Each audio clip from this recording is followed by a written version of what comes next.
Brynjolf. Time has come to decide Mercer's fate. Until a new guildmaster is chosen, the decision falls to you. Aye, lass. And I've come to a decision. Mercer Frey tried to kill both of you. He betrayed the guild, murdered Gallus, and made us question our future.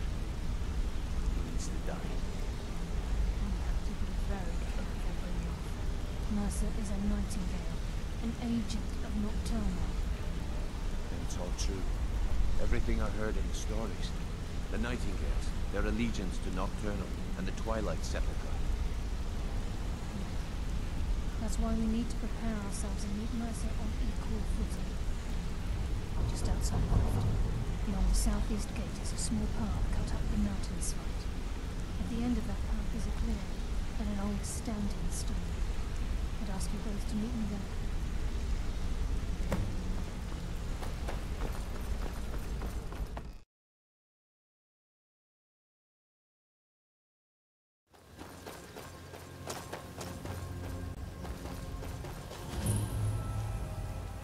I'm glad you're here.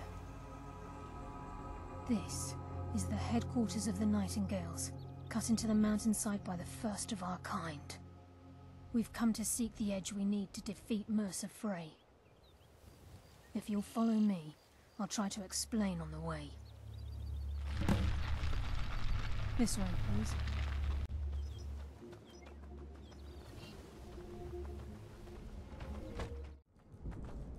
So this is Nightingale Hall. I heard all this place was joined together, but I never believed it existed. The assumption that Nightingales just never see the thing on purpose. They don't identify our true nature. What's wrong with them? We must hear about following. Trying to understand my feelings. I'm no priest, I'm certainly not religious. Why do you mean? This isn't about religion, it's business. This is Nightingale Hall. You're the first of the uninitiated to set foot inside in over a century. Now, if you'll both proceed to the armory to don your Nightingale armor, we can begin the oath.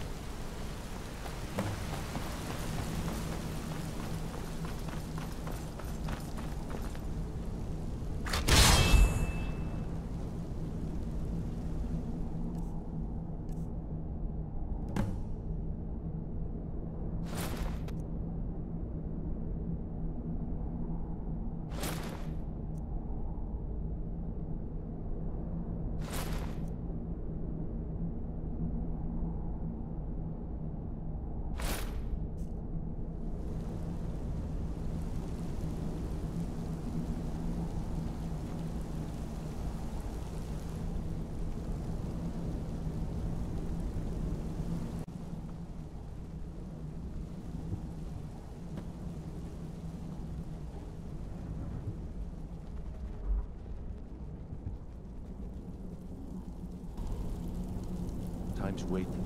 Okay, lass. We've got these get-ups on. Now what? Beyond this gate is the first step in becoming a Nightingale. Whoa there, lass. I appreciate the armor, but becoming a Nightingale? That was never discussed. To hold any hope of defeating Mercer, we must have Nocturnal at our backs. If she's to accept you as one of her own, an arrangement must be struck. What sort of arrangement? I need to know the terms. The terms are quite simple, Brynjolf. Nocturnal will allow you to become a Nightingale and use your abilities for whatever you wish.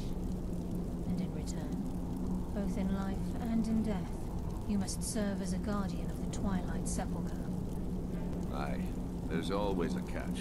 But at this point, I suppose there isn't much to lose. If it means the end of Mercer Frey, you can count me in. What about you? Are you ready to transact the oath with Nocturnal? Good. After I open the gate, please stand on the western circle. Time's wasting, and Mercer's still out there. Let's get this show on the road.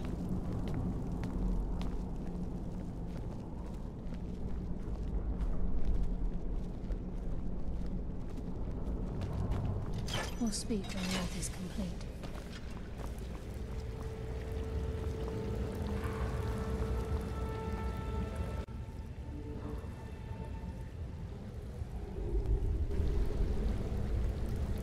I call upon you, Lady Nocturnal, Queen of Murk and Empress of Shadow. Hear my voice. Ah, Carlia. I was wondering when I'd hear from you again. Lose something, did we? My lady, I've come before you to throw myself upon your mercy and to accept responsibility for my failure. You're already mine, Carlia. Your terms were struck long ago. What could you possibly offer me now? I have two others that wish to transact the oath, to serve you both in life and in death. You surprise me, Carlia.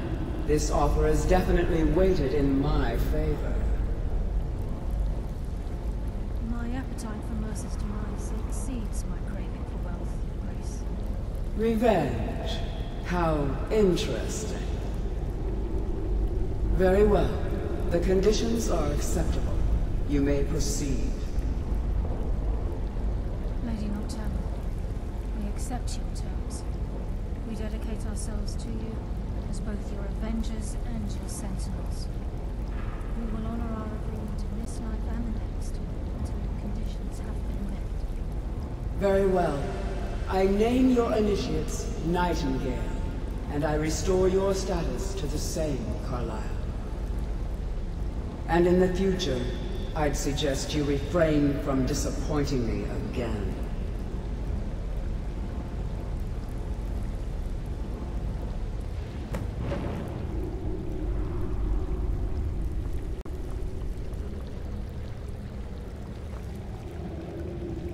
Now that you've transacted the oath, it's time to reveal the final piece of the puzzle to you. Mercer's true crime. Mercer was able to unlock the Guild's vault without 2 keys because of what he stole from the Twilight Sepulchre, the skeleton key. By doing this, he's compromised our ties to Nocturnal, and in essence, caused our luck to run dry. Well, yes, but the key isn't only restricted to physical barriers. All of us possess untapped abilities, the potential to wield great power securely sealed within our minds. Once you realize the key can access these traits, the potential becomes limitless. Good. Then you understand why this is about more than just Mercer's lust for power. If the key isn't returned to its lock in the Twilight Sepulchre, things will never be the same for the Guild. As time passed, our luck would diminish to the point of non-existence, and whether you know it or not, our uncanny luck defines our trade. Very true. In our line of work, it's quite rare we set out to return a stolen item to its rightful owner. Before we depart, Brynjolf has some business to discuss. I suggest you listen to him. Listen, lad. There's one last piece of business we need to settle before we go after Mercer. The leadership of the Guild. Carlia and I had a long discussion before you arrived here. Thanks to your efforts, Mercer's treachery has been exposed. After we deal with him, all that remains is restoring the Guild to its full strength. As a result, we both feel that you have the potential of replacing Mercer as leader of the Thieves Guild. I've been at this game a long time, my friend. A long time. I've stolen trinkets from nobles and framed priests for murder. I'm good at what I do, maybe even one of the best, but it's all I know. I've never been one to lead. Never desired it, never cared for it. Don't want it.